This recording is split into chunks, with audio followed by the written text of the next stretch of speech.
Obviously, the big news is, the conclusion of the You Me at Six story. How long has this been on your mind? Like, who was the first person to suggest parting ways? I think I remember we were doing a photo shoot in London and we were in a pub in Whitechapel and I was just like, I've been talking to Max about it for a while. Been like, I think you know, um, I want to know where this is all going, and like we've dedicated a lot of our and wanting to dedicate a lot of our lives to this this wonderful family and this wonderful circus have been part of for so long. But like, we're just kind of aware of the fact that all the best stories have like a definitive ending. And I don't know, my biggest fear for us, having seen it happen to other bands, is like them just sort of fading out into obscurity. Like they're really popular, and then you go and see them play one night, and they're playing to a room four times smaller, and there's no one there. And I'm sort of like, I don't fucking want that for this band. I want this band to go out and balls of fire and a proper celebration of putting it together. So I think the first conversation is always a challenge because you're trying to understand if we're all on the same page, and if we're not all on the same page, then we need to honor how to navigate that properly for everybody. And actually, once the conversation got flowing, it was kind of understood that at least four of us were kind of like in the same place of you know, I'm okay. I feel like we've done what we set out to do, and you know, I understand this kind of trepidation of you know just sort of fading away or whatever. And also we've made 8 albums, so that was on a creative level. We started talking about like what else do we really have to say? What else do we have to offer? Um, and we weren't sure what that looked like. So um, I think when those conversations started, if we felt as a grand plan or, no, I think we can make this sort of record and we can become this kind of band as a new sort of thing. But yeah, it felt good. It felt right. And I think, you've seen we've been afforded a really, you know, beautiful reception from our fan base. In terms of people coming out and buying tickets for the tour, everybody wants to come out and celebrate their band, and that's a real honor. So it's like feels like we made the right decision in that sense. Yeah. So obviously the $1 million question is, what do you intend to do once the band is concluded? um I think there's uh, a myriad of things. I think just real life stuff like spending more time. I'm getting married 2 months 3 months after we end. Max is getting married 5 6 months after the band. So it's just stuff that like you just being able to really focus on other aspects of our lives. But professionally, I don't know. I mean, I'm in the studio, pretty much 5 days a week anyway. So I have a feeling that I'll be doing something else, another sort of project, or I'll be producing or writing with people. But I think that's a really exciting thing, an exciting prospect for all five of us. And actually, I think one that some of us need really is this kind of shake up of like, right, who are you outside of this band and what does that look like? And that's really important to avoid things getting stagnant in life. I think is to kind of be uncomfortable. I think you can do great things when you're really uncomfortable. So yeah, looking forward to that challenge. And in the meantime, more importantly, I'm just looking forward to being 100% committed and dedicated to making this last run of shows, the best music shows we can, and being healthy and performing at a high level, and yeah, just enjoying the journey and enjoying the company. Um, you know, because we get to go around the sun one more time. So I just want to really enjoy being with the boys and meeting new people, seeing old faces. Yeah, lots to look forward to. So can you see yourself kind of settling into a 9 to 5 thing, or do you think you would still like to tour in some capacity, doing some music in some capacity? I think I'll be doing music for sure. I can't. I mean, I left school at 16, so my qualifications are pretty slim. Um, but I guess there's 20 years of experience and information, and there's a couple of bands that I talked to about, making their records. A couple of artists I really like on a sort of more business level, if you like, as a management or consultant or something. I don't know, but I've not really thought about it, to be honest. I've been making a record for like 5 years, and it's changed about 20 times. So maybe trying to actually nail that could be a starting point. I'm not sure, but just enjoying the band, enjoying Max, Dan, Matt, and Chris. That's the most important thing to me right now, is just making sure that we take care of each other, enjoy each other, because it's this on the surface, like, you'll know this from working in music, but any normal musician you talk to is like, it's a wonderful thing to be part of a touring band, and you get to see and meet some amazing people and see some incredible things. But also, like, I'm trying to think of the last time that I wasn't on the road for like 250 days of the year, and it's kind of like, we become creatures of habit. So you either become absolutely just all we have to do and want to do is be on tour, because that's what we've become accustomed to, or when you start spending more time at home. And I think, actually, truthfully, the pandemic kind of rebooted us in a way where it's like, we don't love being away all the time, and spending that time at home could just kind of, yeah, just refocus a couple of things. And it's like, but also, you can't, with music, I think you can't be non-committal. It has to be 100%, and it has to be your life, and you have to live and breathe it, and you have to be willing to go and to do tours that don't make money, and by having done that for 20 years, I don't think we've ever made, not that it's about money, but when you get into your 30s, it starts becoming a bit about money, because if you're going to leave your partner and your children or your animals or whatever at home, you want to be able to come back and have something to show for it. So going around touring America for 3 months and losing money is a waste of time. So that's kind of where we've got to. It's like, we're not going to do that anymore. What's the point? So I think it's also about this whole moment in time is it's about the band doing what's right for the band, and also what's right for what's right for the spirit and the DNA of us. Like, I would not want for us to be part of something where, not that we become resentful, but just like, I don't want to be on tour and either me or some of the other lads be wishing to be somewhere else. That's not, it's not fair on the people that come to the shows. It's not fair on the people that have to do it. So I think we've timed it perfectly. We set out our mission statement was always longevity, 20 years to be a real albums band, like to make records.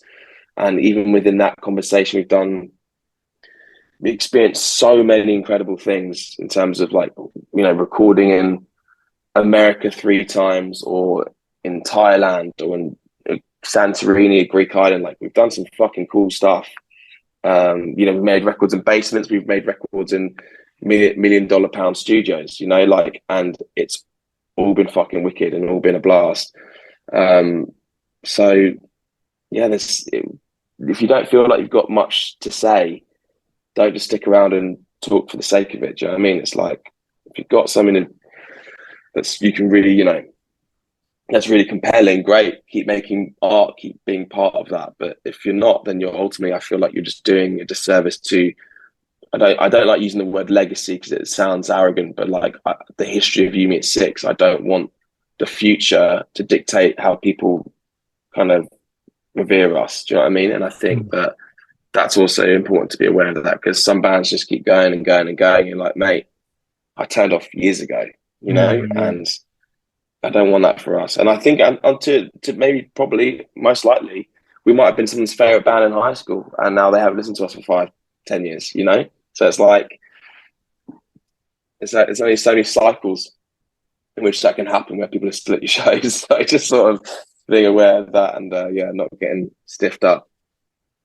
How do you think you have evolved as an artist over the last 2 decades? Um, I think, well, I'd like to think that I've understood better as um, a collaborator. I'd like to think that I've understood better how to serve, whether it's the other four boys or if it's the producers we work with, or I'd like to think that that's become uh, what's what I'm looking for.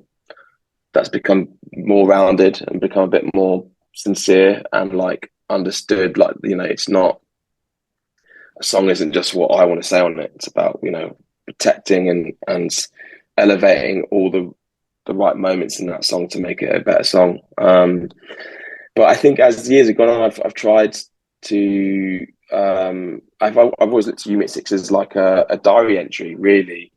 And I've been writing in this diary since I was 15 years of age. So um, I feel like I've grown up in this band, and our records, periodically just kind of almost a nodding to that version of myself at that moment in time. And I feel like each time a piece of me dies as you get older, so that you can like try and do something. You have to get rid of that old thing to become that new thing. And I think very much so on the last, Sucker Punch and Truth to Go in particular, I'd say that as a writer and the way I was writing and the way I was trying to challenge myself and trying a bit more be more articulate without sounding like snobby or people just being like, why have you used that language there? Like you don't need to, like, just trying to understand more, how to use words. And yeah, just try to, I think I'd like to think that I've kind of evolved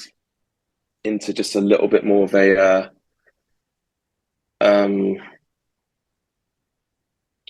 a more profound writer, but so fucking that's so riddled, even that as a sentiment. But yeah, just try to become less basic and just a bit more interesting with what I'm saying and how I'm saying it. So, again, like to look back over 2 decades, what stand out as the highest and lowest points of your career? Um, Highest points is arguably a bit of a cop out of an answer, but honestly, is keeping us five all together and having the same lineup 20 years later. Um, I speak to so many other bands, and I see it myself when I'm on tour with them. The lack of love between it's work, it's fully fucking work for some of them, and that's cool. That's how they operate. That's whatever. But I think us five always financially splitting everything five ways. Every decision we've made, yes, sometimes one or two people might lead it in a certain direction, but more often than not, it's a very democratic kind of like approach. And I think getting all five of us through some really difficult moments as people, I think is probably the highlight for me, because I think there's a lot to be said for stuff that we've gone through, getting people through that.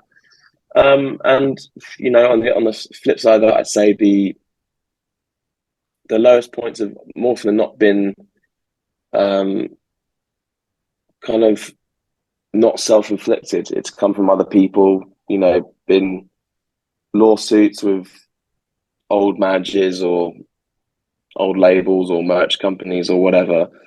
And it's just tiring. And you realize as you get older, it's just such a waste of energy. But at the time, it's like, wow, we're getting fucked here big time. And, what's interesting is that, like, I would probably still, some of the stuff that we dealt with when we were sort of in our early 20s, I'd struggle to deal with now. I mean, practically speaking, emotionally, definitely would still, but I mean, even practically, like sitting down and saying what was actually happening.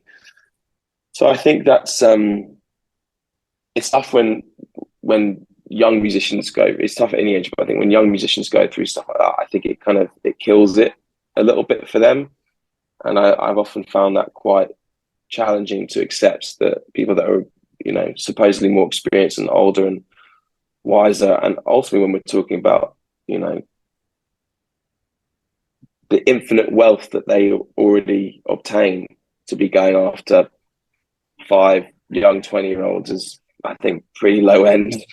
And I find it very, very rank that there's not more done in order to protect these people like ourselves at that age. But, now when I talk to young bands, I'm always trying to give them very, very simple advice. But yeah, I think just going through a period of time where feeling like that was never going to be able to record a song again, or fucking whatever it would have been, was very tough, and it just kind of killed it a little bit at times. But we've made it through, and again, that ultimately it shapes you, it molds you into who you are and what you can be. And I guess you find out more about yourself, and those around you when you're starving at the table versus when you're, decadent, champagne, lobster, all that sort of shit. You don't find out anything really worth knowing in the good moments, but you find out a lot about yourself and those around you in the bad ones. So I think we probably needed that at times. I don't know. I mean, you can find out how much champagne and lobster you can eat until you fall There over. is always that. There is always that. And quite a lot apparently. Mate, so obviously I'm in Australia. How have the Australian shows gone over the years? How has You Me at Six been received by Australians over the years? I mean, for me, it's always been the most exciting part of any album campaign is going to Australia, because the shows are always just a lot of fun. Very rarely have we come on stage in Australia and gone, "Oh, that was naff." Like, it's always good fun, and I think also, like, for me, it's the people. That's always been my main draw to this band, and actually staying in this band for as long as I have, is that I just love meeting people that have been kind of directly involved with this band, and kind of taken us on and felt it. And I think that's just such a special thing to have had with people. But yeah, there's such a crossover in our cultures, in our kind of I guess what we deem to be funny or not funny, or I don't know. It's hard to explain, but like, whenever I've come to Australia, I've always felt like an honorary Aussie. Like, I've always just felt instantly at home. Even when the first time I came when I was like 19 in 2010, I was just like, this is fucking mad. I'm in Australia. I'm a fucking teenager, and we're playing Soundwave, and this is like, what? Oh, there's Lars Ulrich, and there's fucking Daryl Palumbo, and like being in one of those huge Soundwave parties I used to throw, and being like, there's all my favorite bands. They're all here, and I'm part of it. It was like, I mean, that was a proper baptism of fire, if you like, into touring Australia, and in the best way possible. And I've never really it's never been a bad time. So yeah, I think we've always been received well, and we've always kind of maintained basically the same level. We've never got massive, but we've never like died off. We've always been sort of at 2,000 people, 1,500 people at a show. Good, great theatres, great atmospheres. Yeah, it's been wicked. If I had to ask you what were the albums that changed your life? Like, what were the ones that just blew your mind when you were growing up? Um, I mean, I feel like this for my generation, a lot of people would probably look at Hybrid Theory, because by Linkin Park, because at the time I was listening to. Oh well, if you have an older sibling as well, you listen to what they put on in the car or what the parents play. So at that time, it was sort of like, if my dad's playing shit, it's like the Police and Jethro Tull and Fleetwood Mac and Phil Collins and shit like that, all wicked. But it's just like, yes, it's cool. It's dad's music, it's mum's music, it's Alyssa's music. And then I felt like Linkin Park was the first time I listened to a band and went, that's my band. You didn't pick that for me. I found them. And then it kind of, that rolled into, Incubus, and, then I discovered like Drive Through Records, and it was all about, finding Finch and finding the starting line, and then it was Victory Records and Taking Back Sunday and Hawthorne Heights, and then it was fucking, you know, Fueled by Ramen and hearing Paramore for the first time, Fall Out Boy, and all this sort of shit. And it's like it's not really one record. I feel like it's all like a domino effect of finding that first band, Linkin Park, and then discovering this whole world. Like for us in England, it was like Kerrang magazine, and in Australia, I think it was like Blunt or stuff like that. Like finding a world and finding a home for what you liked, and that was so yeah, Linkin Park and Blink-182 and fucking even like Limp Bizkit, Chocolate Starfish and Hot Dog Flavour were like records that when I first heard them I was like, oh, I don't know what's going on. Yeah, so, and yeah, my music taste has always been pretty much in line with anything that's like heavy or anything that's sort of like loud guitars has always got my attention. It's weird because being from England, like probably it should have been Oasis or like the Arctic Monkeys, but I only just got into Oasis like 5 years ago, you know, so it's kind of one of those weird ones. But yeah. Yeah. So who do you see as some of the coolest bands getting around the UK scene at the moment? At the moment, I'd go with a band called Mouth Culture. I think they're really fucking cool. The Excerpts, I think, are terribly underrated. And they're actually on an Aussie label, Unified. Cassiette, Nova Twins, Giga Peachy. I think they're fucking unreal. One of my favorite bands to go and watch live. And actually, Holding Absence, one of the bands the band would bring with us to Australia, I think are really doing some really interesting stuff and are kind of remind me of bands that I grew up loving. So that might be my dog. I'm just gonna check. Scratching at the door. Come in here. Come on in. Come on. You've interrupted an interview. You better introduce me.